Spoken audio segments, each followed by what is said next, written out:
the speech, the issue he's been building up to all summer. An expensive set in a vast hangar, spelling out the policy. The flights will be only one way if Reform UK stride into power. The Conservatives vowed to stop the boats, Labour to smash the gangs. Reform UK today revealing their plan to tackle the small boat crisis. The only way we will stop the boats is by detaining and deporting absolutely anyone that comes via that route. And if we do that, the boats will stop coming within days.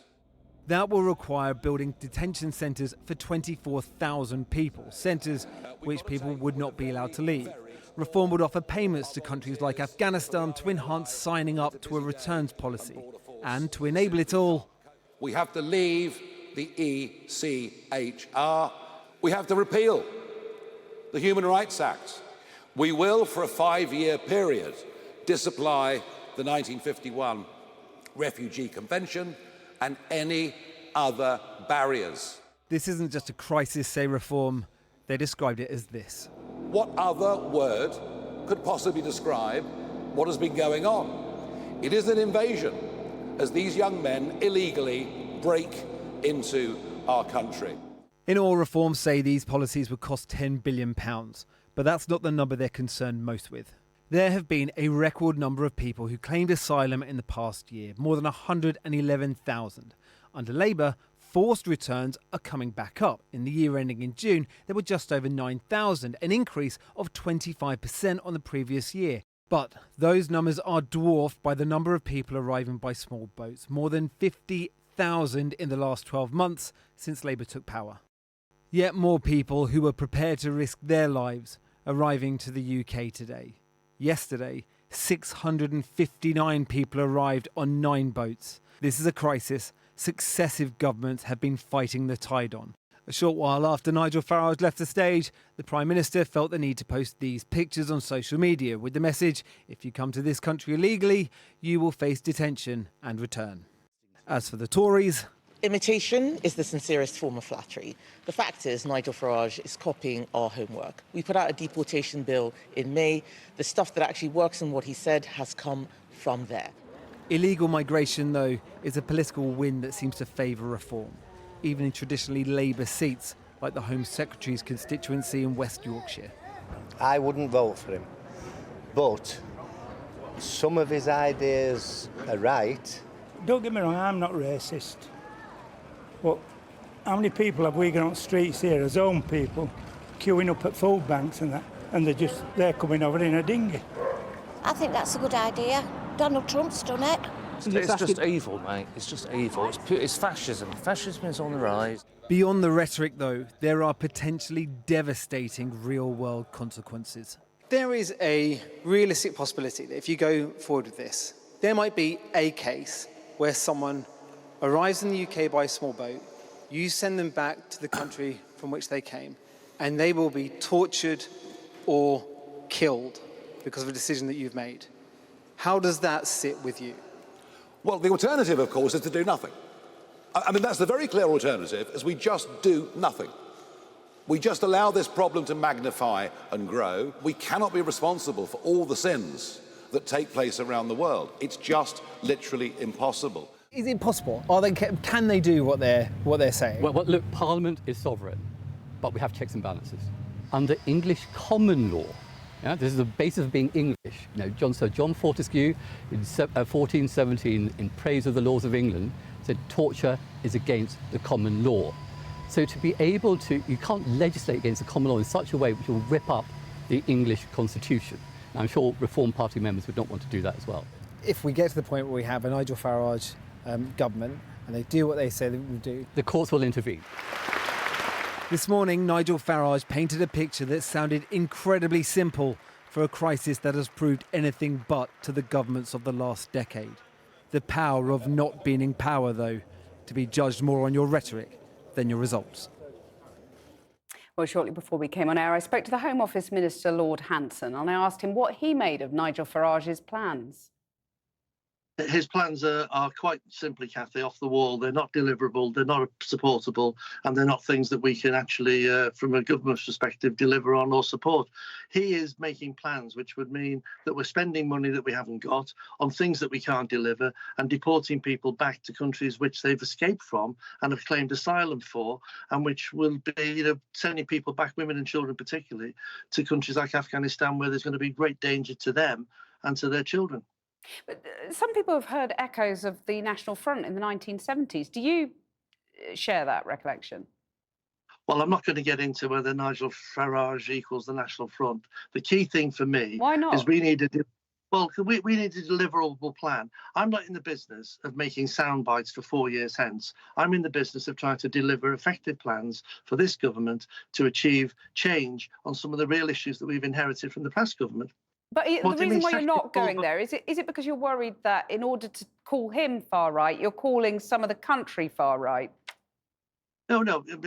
Nigel Farage can speak for himself. I will call him far right. I think he's a far right activist who's stirring up trouble and not having a deliverable plan. What I'm about is trying to deliver effective plans to deal with the real challenges that we've got on asylum, on illegal migration, and on ensuring that we have the confidence of the British people to do that. That's what we're about. And you've been in power for a year now, over a year now. And the truth is that successive governments, including the last Conservative government, but then before that, the last Labour administration that you were a part of, have failed to listen to the public and deliver on promises on immigration. Do you accept that? Well, there's several aspects of immigration. What we're trying to look at is, first of all, we've got an immigration white paper looking at how we can meet skills and develop British skills and develop our need for imported skills. That's one aspect of immigration. The second is small boats and illegal migration. That's really important. And we've got measures in the immigration bill. We've taken measures with France. We've put extra powers to the border command to try to deal with that, to criminalise those actions even further. And then the third aspect is trying to speed up and effectively manage the asylum system, which the previous government didn't do. So we put extra staff in there to speed up and make sure we look at asylum claims in an effective way. And as a result of all of that, I just wonder whether you accept that currently the government is failing on this, because that is what the polling suggests the public thinks. Do you share that criticism? No, I think there are real challenges and there are real criticisms, and I accept those. But what we've got is a strong work in progress to try to deliver some change. It's not a simple, easy fix, which Farage would think it is. So do you heed David Blunkett, for example, and others calling for a suspension, a temporary suspension of European treaties like the European Convention on Human Rights? Is that something that's under consideration? Well, if you look at the immigration bill, Kathy, we've already put in place in the immigration bill, currently gone through the House of Commons, currently in the House of Lords, measures to review Article 8 of the European Convention on Human Rights, the right to family life, to ensure that there is a further refinement of that. But we have to maintain our international obligations because the ECHR has fundamental human rights that you and I would like to keep and share, and which have been fought for since the end of the Second World War. It's a slow process, I accept. It leads to frustrations, I accept. But I'm asking people generally, as we are of the government, to look at the record of this government at its completion. It's very simple. For Farage to talk about 4 years hence, in 4 years' time, we hope to have shut all hotels, reduced the asylum backlog significantly, and have taken actions very strongly to criminalise and end the crossings that are taking place now. Lord Hanson, thanks very much. Thank you, Kathy. Well, Gawain Towler has worked with Nigel Farage for many years and a few days ago was elected to the party's decision-making board, and he joins me now. Gawain Towler paying autocrats, locking up women and children, ripping up Britain's post-war treaties, which are enshrined in British law. I mean, are you just stoking a rather nasty kind of bigotry, actually? No. What has created the disquiet on our streets and what we've seen in Epping and elsewhere is decades of lies or failures. Maybe they meant it when they said a cap of tens of thousands. Maybe they meant it when they said smash the gangs. Maybe they meant it and they believed they could. But what has created the disquiet and the anger on the streets is decades of politicians saying one thing and failing. And not just failing. In the case of the Tories, the Boris wave, failing with boosters. Yeah. It's like, we're going to get tens of thousands, 20,000, 50,000. Oh, let's get 1 million. OK, so let's talk about that. That's why people are angry. Right, but let's talk about the very angry language that you're using today. I mean, I'm sure you've seen this 1970s poster knocking about today.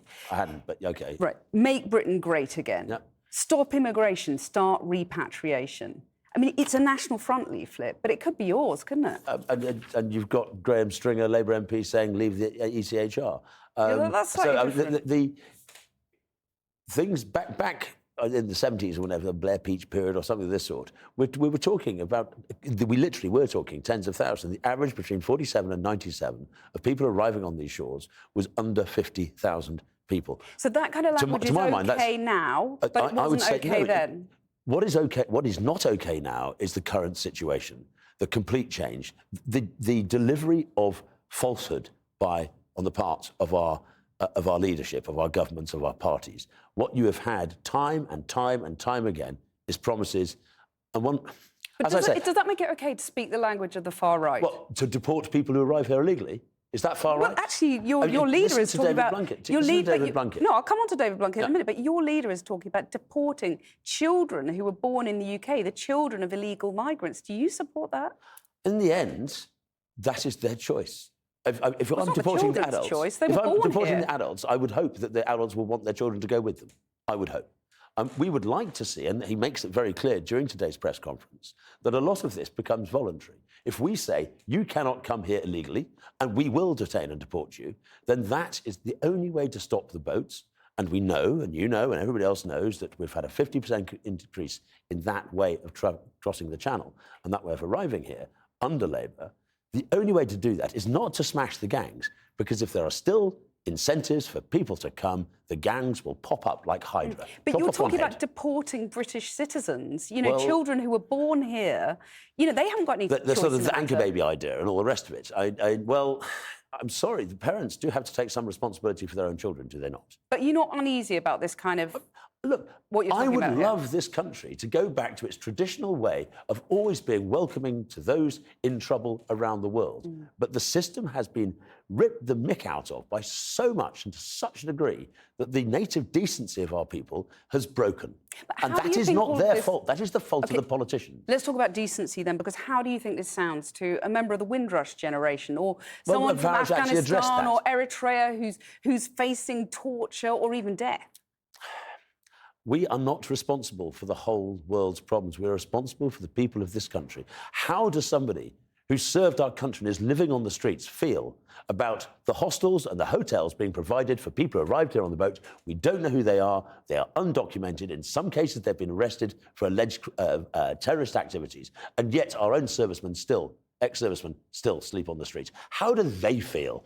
Those are the people I care about. I'm sorry, I don't care about the whole world. I cannot. My heart is not big enough. Gawain Towler, thank you very much. Thank you.